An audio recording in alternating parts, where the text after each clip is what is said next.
जिस बाबा के कदमों में बैठकर महाराष्ट्र के दिग्गज नेता सत्ता की भीख मांगते थे, जिसके सिर पर खुद महिला आयोग की अध्यक्ष छाता लेकर खड़ी होती थी, आज उसी भोंदू बाबा का वो घिनौना सच सामने आया है जो आज महाराष्ट्र की राजनीति में भूचाल ला देगा। सोचिए, आप अपने सबसे बुरे वक्त में अपनी परेशानी दूर करने जिस इंसान के पास भगवान समझकर जाएं और वही आपकी जिंदगी का सबसे बड़ा ब्लैकमेलर बन जाए। मेरी प्यारी, अगर तुम नहीं रुकी तो तुम्हारा पति मर जाएगा। ये वो खौफनाक धमकियां हैं जो उस खुफिया केबिन में गुजती थी। नशीली दवाएं दी गई और दर्जनों मासूम महिलाओं के असमस्त को बेरहमी से लूटा गया। लेकिन इस कथित कैप्टन खरात को ये अंदाजा नहीं था कि इसका अपना ही ऑफिस बॉय इसकी कब्र खोदेगा। एक हिडन कैमरा, एक ऑफिस बॉय की गद्दारी और पुलिस के हाथ लगी वो खुफिया पेन ड्राइव जिसमें एक दो नहीं बल्कि 58 से ज्यादा अश्लील वीडियो छिपे थे। और फिर शुरू हुआ 5 करोड़ की फिरौती का वो गंदा खेल जिसने पुलिस की भी नींद उड़ा दी। अगर आपको लगता है कि आपने हर तरह का क्राइम देखा है तो अपनी सांसें थाम लीजिए और रुक जाइए, क्योंकि कैप्टन खरात की दरिंदगी की ये कहानी आज आपको रूह कपा देगी। आखिर इस हैवान को कौन सा बड़ा नेता बचा रहा था, ये वीडियो आपकी नींद उड़ा देगा। इसे 1 सेकेंड के लिए भी स्किप करने की गलती मत कीजिए, क्योंकि आज इस वीडियो में सत्ता और तंत्र मंत्र के नाम पर चल रहे इस धंधे में सब नंगे होंगे। नमस्ते, मैं हूँ आहान सिंह। आज हम राजनीति,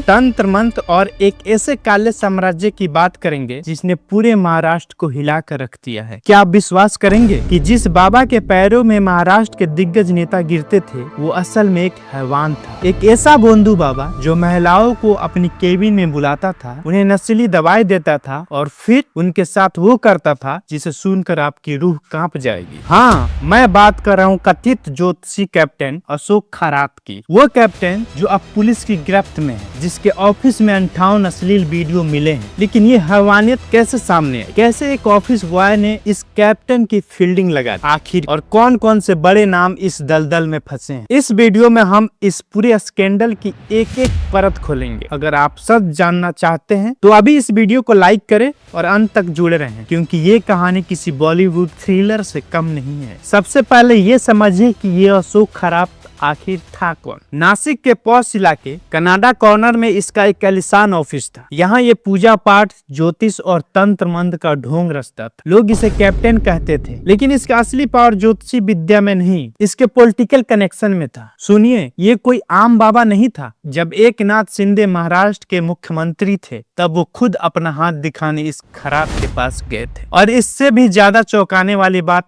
महिला आयोग की चेयरपर्सन रूपाली चकानकर, जिनका काम महिलाओं को रक्षा करना है, वो इस बाबा के सिर पर छाता लेकर खड़ी रहती और इसके पैर भी धोती। क्या ये सर्वनाक नहीं है? इतना ही नहीं, नीलेश लंका, राधा कृष्णन विखे पाटिल, जयंत पाटिल, मिलिंद नार्वेकर, महाराष्ट्र की राजनीति की ये वो दिग्गज नाम है जो इस बाबा के दर पर हाजिरी लगाते थे। जब तक इसके पास ये पॉलिटिकल और एडमिनिस्ट्रेटिव प्रोटेक्शन था, तब तक इसका काला धंधा धड़ल्ले से चल रहा। सालों तक ये महिलाओं का शोषण करता रहा, लेकिन किसी की हिम्मत नहीं हुई इसके खिलाफ बोलने की। अब आते हैं उस खौफनाक सच पर जो उस केबिन के अंदर होता था। कैप्टन अशोक खरात का काम करने का तरीका बिल्कुल किसी साइको थ्रिलर फिल्म जैसा था। ये महिलाओं को अपनी केबिन में अकेले बुलाता था और फिर बोलता था, अगर तुम नहीं रुकी तो तुम्हारा पति मर जाएगा। ये उन्हें धमकाता था, उनकी भावनाओं से खेलता था। मेरी प्यारी, अगर तुम नहीं रुकी तो तुम्हारा पति मर जाएगा। ऐसी धमकियां देकर वो उन्हें डराता था। पुलिस जांच में जो सामने आया है वो ये है कि महिलाओं को नशीली दवाएं देता था, उन्हें बेहोश करता था और फिर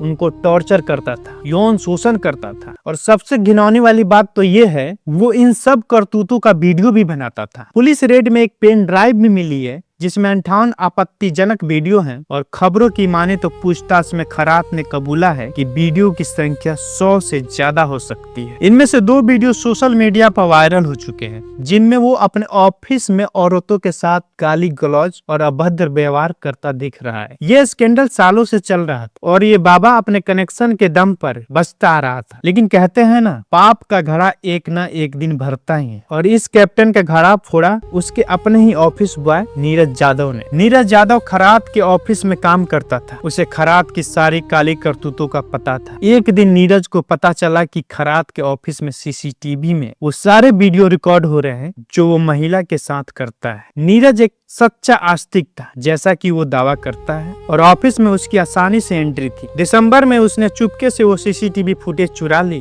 जिसमें महिलाओं पर हो रहे अत्याचार रिकॉर्ड थे। अब नीरज यादव ने सोचा कि क्यों न इस मौके का फायदा उठाया जाए। उसने और उसके साथियों ने अशोक खरात को ब्लैकमेल करना शुरू किया। नीरज यादव ने खरात से 5 करोड़ रुपए मांगे। उसने धमकी दी कि अगर पैसे नहीं मिले तो वो ये वीडियो वायरल कर देगा, लेकिन खरात अपने घमंड में चूर था। उसे लगा कि उसके पॉलिटिकल कनेक्शन उसे बचा लेंगे। उसने नीरज की धमकी को नजरअंदाज कर दिया। अब कहानी में आता है जबरदस्त ट्विस्ट। खरात ने पहले ही दिनेश परब नाम के एक आदमी पर एक्सटॉर्शन का केस किया था, क्योंकि दिनेश खरात के बिगड़े हुए दामादों के बारे में जानता था। लेकिन दिनेश को एंटीसिपेटरी बेल मिल गई। इधर जब खरात ने नीरज यादव को पैसे देने से मना कर दिया तो नीरज ने अपना टारगेट बदला। उसने सीधे पीड़ितों को निशाना बनाया। नीरज ने एक 24 साल की शादीशुदा महिला को, जो मंदिर में दर्शन के लिए आई थी, उससे आपत्तिजनक फोटो और वीडियो दिखाए और पैसे मांगे। महिला डर गई और उसने खरात को बताया। खरात ने खुद को बचाने के लिए उस महिला से नीरज को खिलाफ शिकायत करने को कहा। शिकायत कहाँ दर्ज हुई? शिरडी पुलिस स्टेशन में, क्योंकि ऐसी चर्चा थी कि वहाँ खरात का एक भक्त पुलिस ऑफिसर काम कर रहा था। लेकिन ये शिकायत नीरज के प्लान को फेल नहीं कर पाई, बल्कि ये इस पूरे केस का गेम चेंजर साबित हुआ। 13 मार्च 2026 को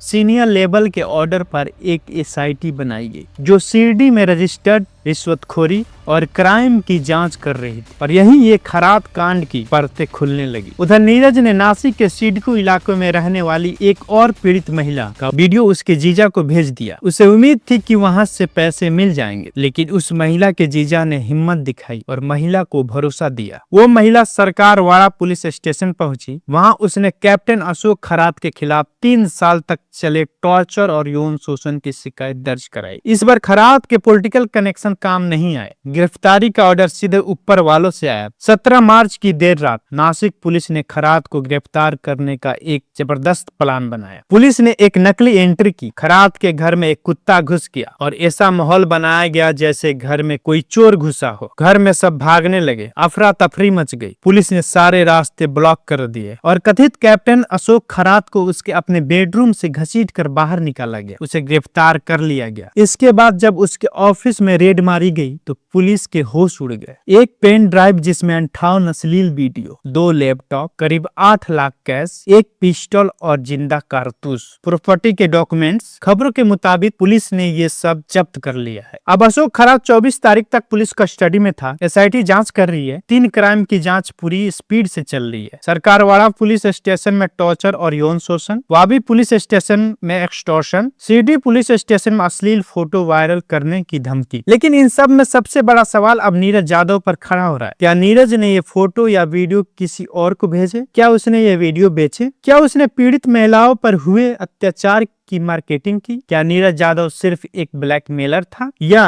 वो भी इस पूरे रैकेट का हिस्सा था? और सबसे अहम सवाल, खरात को बचाने वाले वो बड़े नेता कौन थे? क्या एसआईटी उन तक पहुंच पाएगी? दोस्तों, ये मामला अब एक राजनीतिक मोड़ ले रहा है। एक तरफ जहां पूरा महाराष्ट्र इस हैवानियत से परेशान है, वहीं दूसरी तरफ ये सवाल भी उठ रहा है कि आखिर कब तक ऐसे भोंदू बाबा सत्ता के दम पर बचते रहेंगे। टॉर्चर करने वाले खरात को तो सजा मिलनी ही चाहिए, लेकिन उस टॉर्चर के वीडियो चुराकर 5 करोड़ कमाने की कोशिश करने वाले नीरज यादव के ब्लैकमेल का शिकार और कितनी महिलाएं हुई है, ये एक बड़ा सवाल है। आपको क्या लगता है? खरात को क्या सजा मिलनी चाहिए और क्या नीरज यादव भी उतना ही दोषी है? कमेंट सेक्शन में अपनी राय जरूर दें। इस केस की हर पल की अपडेट के लिए आहान सिंह चैनल को अभी सब्सक्राइब करें और बेल आइकन दबाएं और इस वीडियो को ज्यादा से ज्यादा शेयर करें ताकि हर एक पाखंडी तक ये मैसेज पहुंचे। धन्यवाद। जय हिंद।